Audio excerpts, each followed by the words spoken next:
Doctor Pradeep आपका भी, doctor Naresh आपका भी। सबसे पहले जो मेरा सवाल है डॉक्टर प्रदीप आपसे है, नेमिनाथ होम्योपैथी मेडिकल कॉलेज से आप हैं। सबसे पहले आप अपनी जर्नी शेयर कीजिए, नेमिनाथ होम्योपैथी मेडिकल कॉलेज के बारे में बताइए। नेमिनाथ होम्योपैथी मेडिकल कॉलेज दुनिया का 1 नंबर होम्योपैथी मेडिकल कॉलेज है। नेमिनाथ होम्योपैथी मेडिकल कॉलेज देश का पहला और आगरा का भी पहला NABH एक्रेडिटेड हॉस्पिटल है।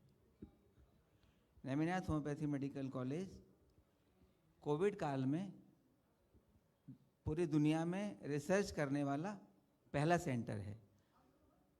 Neminath homeopathy medical college Covid काल में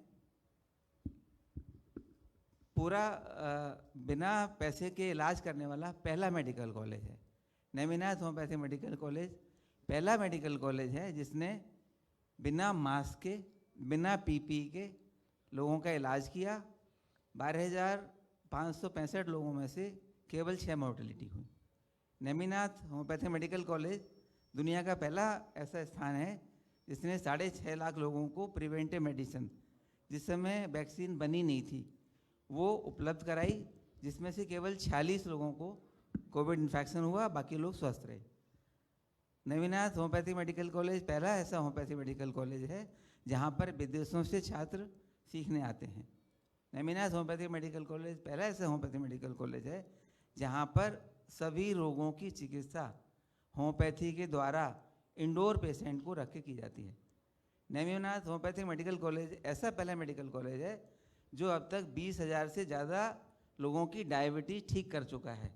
नेमिनाथ होम्योपैथी मेडिकल कॉलेज ऐसा पहला मेडिकल कॉलेज है जो लोगों को फ्री में एडमिट करके 7 दिन में उनकी इंसुलिन छुड़ा देता है और ओरल एंटी डायबिटिक ड्रग है वो बंद करा देता है और वो लोग जीवन पर्यंत स्वच्छ रहते हैं। नेमिनाथ होम्योपैथी मेडिकल कॉलेज एक ऐसा होम्योपैथी मेडिकल कॉलेज है जो कैंसर के रोगियों को बिना कीमोथेरेपी, बिना रेडियोथेरेपी के इलाज करता है और पूरी तरह ठीक करता है। ठीक है, डॉक्टर नरेश आपसे भी मैं सबसे पहले आपकी जर्नी को लेकर सवाल करूंगी। आप अपनी जर्नी शेयर कीजिए लोगों से अभी तक। जर्नी स्कूल टाइम से कहाँ से स्टार्ट करनी है? अभी चूंकि डॉक्टर है आप, और कैसे बने, क्या ये सपना आपका था या फिर कुछ चीज़ें ऐसी होती हैं कि आप बन जाते हैं बस, तो वो मैं आपसे जानना चाह रही थी। जब मैं छोटा था तो हमारे फादर हमारे बड़े भाई को डॉक्टर बनाना चाहते थे, वो नहीं बने, तो हमारे फादर बहुत दुखी रहते थे। तो उस टाइम मेरे मन में विचार आया कि मैं डॉक्टर बनूंगा। अच्छा। तो हम लोग छोटे से कस्बे के रहने वाले हैं। भरतपुर डिस्ट्रिक्ट में रूपबास जगह है एक, वहाँ से हमने सरकारी स्कूल से 12th पास किया। उसके बाद जयपुर आ गए, वहाँ पर कोचिंग किया। उसके बाद मेडिकल में एडमिशन हो गया, MBBS किया। MBBS करने के बाद MBBS के फाइनल एग्ज़ाम जो होते हैं वो बहुत हार्ड होते हैं। तो फाइनल एग्ज़ाम के बाद मेरे दिमाग में आया कि अब मेरे को पढ़ाई नहीं करनी, तो बहुत ज़्यादा पढ़ाई होती है तो मैंने फिर गवर्नमेंट सर्विस ज्वाइन कर ली। 1-2 साल मैंने सर्विस ज्वाइन की तो वहाँ पे बड़ा ख़राब माहौल रहता है। कोई भी लोग आके लड़ाई करने लग जाते हैं, मैं वो अध्यक्ष हूँ, मैं वो ब्लॉक हूँ, ये वो। तो फिर मेरे दिमाग में यही बात आया कि ऐसे तो नहीं चलेगा, कुछ और करें। फिर मैंने MD का प्रिपरेशन किया, तो MD में पीडियाट्रिक्स से MD किया मैंने जयपुर से। MD करने के बाद भी मेरा विचार नहीं था न्यूरोलॉजी में जाने का। मैं फिर गवर्नमेंट सर्विस में चला गया। तो MD करने के बाद भी 1-2 साल जैसे MBBS के बाद हुआ था उसमें भी वैसे ही हुआ। तो ऐसा लगता था कि मज़ा नहीं आ रहा है तो उसके बाद फिर हमने DM की तैयारी करी। फिर DM में एडमिशन लिया, फिर 3 साल का DM किया न्यूरोलॉजी से। फिर SMS मेडिकल कॉलेज में ही हम असिस्टेंट प्रोफेसर रहे, एसोसिएट प्रोफेसर रहे। फिर हमको गवर्नमेंट का सर्विस भी ठीक नहीं लगा तो ऐसे ही चेंजेस आते रहे। या तो वैसे हमको भरतपुर जाना चाहिए था, पर भरतपुर थोड़ी छोटी जगह है, तो हमने सोचा आगरा चलते हैं। यहाँ पे हमारा इन लॉज भी रहते हैं, हमारा वाइफ आगरा की ही रहने वाली है। तो हम 4 साल पहले यहाँ आए थे, अब आपके सामने बैठे हैं। ठीक है। डॉक्टर प्रदीप, आपसे मेरा सवाल है, क्योंकि होम्योपैथी को लेकर लोगों के मन में जाहिर सी बात है, हर कोई ये चाहता है कि आज अगर कुछ हो गया तो मैं कल ठीक हो जाऊं। तो लोग एलोपैथी पर ज़्यादा ट्रस्ट करते हैं होम्योपैथी के बजाय। क्या आपको लगता है कि अभी लोग जागरूक हो रहे हैं होम्योपैथी के प्रति? मैं 1984 से प्रैक्टिस कर रहा हूँ और मैं आपको बताना चाहता हूँ कि मुझे कभी ऐसा नहीं लगा कि लोग एलोपैथी पे जाना चाहते हैं। लोग सबसे पहले होम्योपैथी, लोग ऐसा रास्ता तलाशते हैं जिसमें उनको हानि कम पहुँचे, और ये पूरी दुनिया जानती है कि होम्योपैथी मेडिसिन का कोई साइड इफ़ेक्ट नहीं होता। इसलिए ये जो ख्याल है कि लोग एलोपैथी में भागते हैं, ऐसा है नहीं। सर्टेन लोग भागते होंगे, लेकिन मेरी जानकारी ये है कि लोग पहले होम्योपैथी में आते हैं और होम्योपैथी में इलाज कराते हैं। कोविड जैसी गंभीर रोग भी हमारे पास सबसे पहले आ रहे थे और हमने इलाज किया उनका। इसलिए आपके चैनल के माध्यम से बताना चाहता हूँ कि होम्योपैथी में हम लोग सारी इमरजेंसी कंडीशन का इलाज होम्योपैथी से ही करते हैं। जैसे अभी चर्चा हो रही थी कि हार्ट अटैक में क्या होता है, तो मैं आपको बताना चाहता हूँ कि होम्योपैथी से हार्ट अटैक 1 से 2 दिन के अंदर पूरी तरह नॉर्मल हो जाता है। हम लोग पेशेंट को 2 घंटे में स्टेबल कर देते हैं, बिना कोई इंजेक्शन लगाए, बिना कोई उसकी चीर फाड़ किए। इसलिए ये भ्रांति है कि होम्योपैथी से इलाज जल्दी नहीं हो सकता। हमारे मेडिकल कॉलेज का एक SOP है, वो ये है कि कोई पेशेंट आता है तो कुछ भी परेशानी हो, उसको 20 मिनट के अंदर हम लोग रिलीफ दे देते हैं। 99.9% लोगों को ऐसा हो जाता है 20 और मिनट। शायद ये डायबिटीज कंट्रोल करने में भी मैंने आपके बारे में ये सुना कि 7 दिन के अंदर आप जी इसको मेरे कंट्रोल कर देते। जी, कैसे ये संभव कर पाते नहीं हैं? 7 दिन तो ज़्यादा है मैडम। अच्छा, मेरे यहाँ जब भी पेशेंट आता है, मैं पहले दिन ही उसका सारी दवाइयाँ बंद कर देता हूँ, इंसुलिन बंद कर देता हूँ, और मैं बोलता हूँ कि आप अपना मॉनिटर लेके आइए, उससे चेक करिए। मैं तो अपनी पैथोलॉजी से कराता ही हूँ, और 95% लोग 2 दिन में कंट्रोल हो जाते हैं। ये एक भ्रांति, डायबिटीज़ कोई बीमारी नहीं है। डायबिटीज़ एक लाइफस्टाइल डिसऑर्डर है जिसका हमारे खाने से बहुत संबंध है। तो मैं खाना ज़रूर चेंज करता हूँ, जिसमें बहुत अच्छा हेल्दी खाना खिलाता हूँ, सारे फ्रूट्स खिलाता हूँ, वेजिटेबल्स खिलाता हूँ, और इस बात को प्रोपेगेट करने के लिए मैं कैंप लगाता हूँ और लोगों को फ्री में अपने यहाँ एडमिट करता हूँ कि आप आइए रहिए। अभी भी कैंप लगा हुआ है, इसमें 40 लोग एडमिट हैं, इसमें से 38 लोग एकदम नॉर्मल हैं। और ये बड़ी बात है कि आप इनिशिएट लेते हैं, क्योंकि कोई भी पहले ये सोचता है कि इससे मेरे को फ़ायदा क्या होगा। मैडम, मेरे देश के लोग ठीक रहें तो इससे ज़्यादा फायदा मेरे लिए क्या है। बिल्कुल। डॉक्टर नरेश, मैं आपसे यहाँ की जो स्वास्थ्य सुविधाएं हैं उनको लेकर थोड़ा सा ज़रूर पूछना चाहूँगी। क्या जैसे कि आपने कहा कि जयपुर से भी स्टडी आपने की है इससे पहले, अभी आप आगरा में हैं, यहाँ पर आपने कहा आपके इन-लॉज रहते हैं। अभी जब से आप आगरा में आए हैं, क्या आपने चेंजेस देखे स्वास्थ्य सुविधाओं को लेकर आगरा के अंदर? हमारे आगरा आने के 1 साल बाद ही कोरोना आ गया था, तो ज़्यादा कुछ नहीं देख पाए। कोरोना का ही मैनेजमेंट ज़्यादा देखा है। कोरोना में ही 2 साल 3 साल निकल गए।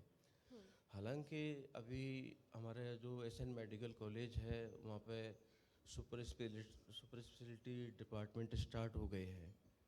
न्यूरोलॉजी में भी स्टार्ट हो गए हैं, नेफ्रोलॉजी में भी स्टार्ट हो गए हैं। जब मैं यहाँ आया था तब वो नहीं थे, वो डिपार्टमेंट नहीं थे। तो डेवलपमेंट तो हो रहा है। और बाकी हमारे जो प्राइवेट प्रैक्टिशनर्स हैं आगरा के, उनका लेवल बहुत अच्छा है। मैंने और भी बहुत जगह देखा है, दिल्ली, मेरठ वगैरह। तो हम अगर कंपेरिजन करते हैं तो हमारे आगरा के डॉक्टर्स का जो management level, disease management level है, उसको मैं बहुत बेहतर मानता हूँ। बेहतर मानते हैं? यस। क्या ऐसा है कि डॉक्टर्स की कमी है यहाँ पर गवर्नमेंट हॉस्पिटल्स के अंदर? क्या ऐसा फील किया आपने अभी तक? देखिए, मैं अभी यहाँ पे गवर्नमेंट हॉस्पिटल में नहीं हूँ, तो नहीं, फिर भी ऑब्जर्व तो करता है ना, अगर कोई डॉक्टर है, थोड़ा आप भी जानते होंगे यहाँ पर कि क्या हालात है अभी गवर्नमेंट हॉस्पिटल्स के। SN मेडिकल कॉलेज अच्छा है। कोविड में उन लोगों ने बहुत अच्छा काम किया था, कोविड में जो गायनी ऑप्स वाला डिपार्टमेंट है उसमें कोविड पॉजिटिव लेडीज़ का डिलीवरी कराना ये बहुत पेपर्स में आता था उस टाइम पे। तो हॉस्पिटल अच्छा है, इसमें कोई डाउट नहीं है। मेडिकल कॉलेज का जो हॉस्पिटल है बहुत अच्छा है। ठीक है डॉक्टर प्रदीप, क्योंकि कोविड के टाइम पे आपने कई सारी दवाइयाँ बनाई और वो काफ़ी इफ़ेक्टिव भी रही हैं, एक बड़ी उपलब्धि के तौर पर इसे देखा गया। जी, जब पूरी दुनिया ये सोच रही थी कि कोविड एक नई बीमारी है, और जब कोविड आउटब्रेक हुआ था उसमें मैं कंबोडिया में था, तो मैंने कहा कि ये कोई ऐसा असंभव नहीं है, वैक्सीन बनने में बहुत टाइम लगेगा, तो क्यों ना हम लोग इस पर रिसर्च करें। तो मेरे पास करीब 40 डॉक्टरों की टीम है। हम सब लोगों ने मिलकर रिसर्च की, जो पब्लिक डोमेन में सूचनाएं थी उनको इकट्ठा किया, कलेक्ट किया, लोगों से फ़ोन पर बात की, और हम लोगों ने 4 होम्योपैथिक मेडिसिन बताई। वो कोई बनाई नहीं मैंने, वो मेडिसिन ऑलरेडी अवेलेबल थी। उनको मैंने ये बताया कि ये एंटीवायरल मेडिसिन है और ये बहुत इफ़ेक्टिव रहेंगी, जिसमें से ब्रैनिया सबसे पहले मैंने बताया। और मैं आपके चैनल के माध्यम से बताना चाहता हूँ कि 135 देश के लोगों ने मेरी इस बात को फॉलो किया, और ब्रैनिया 94% लोगों में इफ़ेक्टिव रही। वैक्सीन कितना इफेक्टिव है सबको पता है, मुझे मेरी मेडिसिन इतनी इफेक्टिव है इसलिए पता था, इसीलिए मेरी पूरी टीम कोविड के फर्स्ट में लहर में और सेकेंड लहर में बिना मास्क के, बिना पीपी किट के, बिना ग्लव्स के लोगों का काम करती रही। लोगों को हमने गले से लगाया, जिनको ये डर था वो मर जाएंगे, हमने कहा नहीं आपको कुछ नहीं हुआ है, हम आपको छू रहे हैं, आपको गले लगा रहे हैं, आपको कोविड हो गया है ऐसा मानिए। कोविड एक बीमारी है, छोटी सी बीमारी है, वो ठीक हो जाएगी। तो उस वक्त ये भी फेज आया होगा कि आप पेशेंट को चाहते होंगे कि ठीक कर पाएं, क्या ऐसा हुआ कि आप नहीं बचा पाए patient को? नहीं, मैं बता रहा हूँ ना आपको, 12,565 लोगों का इलाज किया मैंने, जिसमें से केवल 6 लोगों की डेथ हुई, और उसमें से भी 6 लोगों में से 2 लोगों की डेथ कार्डियक अरेस्ट से हुई। एक बार जोरदार ताली बजा दीजिए इस चीज के लिए, क्योंकि वो दौर था जब हर जगह से इसी तरह की सूचनाएं आ रही थी, लोग अपनों को खो रहे थे। तो टीम वर्क कैसा रहा उस वक्त आपके साथ, जो आपकी टीम थी? आपने बताया कि बहुत सारे डॉक्टर्स थे जिन्होंने आपने रिसर्च किया मेडिसिन को लेकर। नेमिनाथ होम्योपैथिक मेडिकल कॉलेज एक मेडिकल कॉलेज है, साथ में हमारे पास उसी कैंपस में एक और मेडिकल कॉलेज है, आयुर्वेदिक मेडिकल कॉलेज है। तो दोनों मेडिकल कॉलेज के डॉक्टरों का पैनल था हमारे पास, और लगभग 150 डॉक्टर हम लोग काम कर रहे थे। हमारे इंटर्न्स भी थे, और हमारा medical college post graduate institute भी है जहाँ एमडी की पढ़ाई होती है, वो लोग भी काम कर रहे थे। तो कोविड हुआ हम लोगों को, सबको हो रहा था, क्योंकि कोविड इन्फेक्शन है, वायरस था, लेकिन वो 6 घंटे से लेकर 18 घंटे के अंदर ठीक हो जा रहे थे सारे लोग। और जो लोग जो वेंटिलेटर्स वाले भी नहीं ले रहे थे, जिनका सैचुरेशन किसी किसी का 9 और 10 तक था, तो आगरा का एक सामाजिक संस्था है क्षेत्र बजाजा कमेटी, वो हमारे साथ कंधे से कंधा लगा के काम कर रही थी, उनके बहुत सारे वॉलंटियर काम कर रहे थे। तो उन लोगों का हमने 9-10 वालों को भी अपने एडमिट किया, और 2 से 3 घंटे में उनका सैचुरेशन हमने वापस 90 तक लेके आए। तो ये एक अपने आप में होम्योपैथी की एक इस्टेब्लिश करने की बात थी, और पूरी दुनिया में लोगों ने माना, और कम से कम 40 देशों के चैनल्स ने मेरा इंटरव्यू प्रसारित किया। मेरे यहाँ पे जो पेशेंट एडमिट थे उनका लाइव दिखाया। एक लेडी का हमने उसका सैचुरेशन बार बार कम हो जा रहा था, क्योंकि उसका वज़न बहुत था, 120 किलो वज़न था, और उसका जो सीटी स्कोर था वो 21 और 25 था। तो पता लगा उसका बर्थडे है। तो मेडिसिन के अलावा बहुत सारी चीज़ें काम करती है, वो मैंने प्रूव किया। तो उसका बर्थडे था, हम लोगों ने वार्ड में बर्थडे सेलिब्रेट किया जी। और वो बर्थडे सेलिब्रेट होने से इतना खुश हुई कि अगले दिन वो बिल्कुल ठीक हो गई। और उस वीडियो को बहुत सारे लोगों ने वायरल किया, मुझे भी बहुत लोगों ने वापस भेजा। तो कोविड काल हमारे लिए बहुत अच्छा था। हमारे माननीय महापौर जी मौजूद हैं, इन्होंने भी वहाँ पर आकर के खुद देखा था और बड़ी सराहना की थी। मैं इनका शुक्रगुजार हूँ। इस समय में हमारे कॉलेज में आए थे, और Neminath homeopathy medical college government की तरफ से 150 बेडेड कोविड हॉस्पिटल था, जो कि पूरे दुनिया में एकमात्र आयुष मेडिकल कॉलेज था जो कोविड सेंटर बनाया गया था। ठीक है, मेयर नवीन जैन जी इस वक्त हमारे बीच आ गए हैं, बहुत स्वागत है आपका। आगे चर्चा इनसे भी करेंगे। डॉक्टर नरेश, आपसे सवाल है, क्योंकि देखिए बहुत सारे वो लोग भी होते हैं जो बिना डॉक्टर की सलाह के मेडिसिन ले लेते हैं, ऐसे लोगों को क्या सजेस्ट आप करना चाहेंगे? देखो, बहुत सारी दवाइयाँ ऐसी हैं जो ओटीसी कैटेगरी में आती हैं। यानी नॉर्मली सर दर्द का, जुकाम, खांसी, ये दवाई लोग ले लेते हैं। तो हमारे अभी इंडिया में जुकाम की ऐसी दवाइयाँ बिक रही हैं कि जो हार्ट को बहुत प्रॉब्लम करती हैं, हार्ट अरिथमिया वगैरह हो जाता है, जिसमें फिनाइलेफ्रिन साल्ट आता है। तो ओटीसी के रूप कोई भी ले सकता है उसको, जबकि बाकी सारे कंट्रीज में वो बैन है। तो डॉक्टर की सलाह से दवाई लेने का मतलब ये है कि डॉक्टर आपको आपके डिजीज़ को डायग्नोसिस करके उसी हिसाब से दवाई देंगे, जितना ज़रूरत है उतना देंगे। मैंने कई बार देखा है जो छोटे छोटे गाँव झोला छाप होते हैं, छोटे ऐसे प्रैक्टिस करते रहते हैं, वो 3 दिन का पुड़िया बना के दे देते हैं, उसमें एंटीबायोटिक्स भी होती हैं। जबकि ऐसे प्रैक्टिस करने से हमारा जो एंटीबायोटिक्स हैं वो रेजिस्टेंस हो जाती हैं।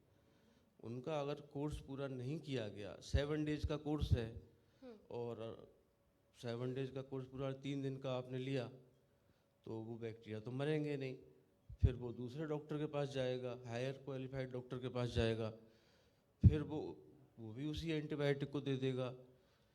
ऐसे धीरे धीरे बैक्टीरियल जनरेशन में एंटीबायोटिक्स के लिए रेजिस्टेंस पैदा हो जाता है। तो हम देखते हैं आईसीयू में कोई भी एंटीबायोटिक काम नहीं कर रही है। तो लोगों को अपने आप दवाई नहीं लेना चाहिए, डॉक्टर की सलाह से ही लेना चाहिए। डॉक्टर को पता होता है कि इसका साइड इफ़ेक्ट क्या है, इंडिकेशन क्या है। बिल्कुल। तो हमारी सलाह तो यही है कि डॉक्टर की सलाह से ही दवाई लें, अपने जी। आप कोई दवाई नहीं खाएं।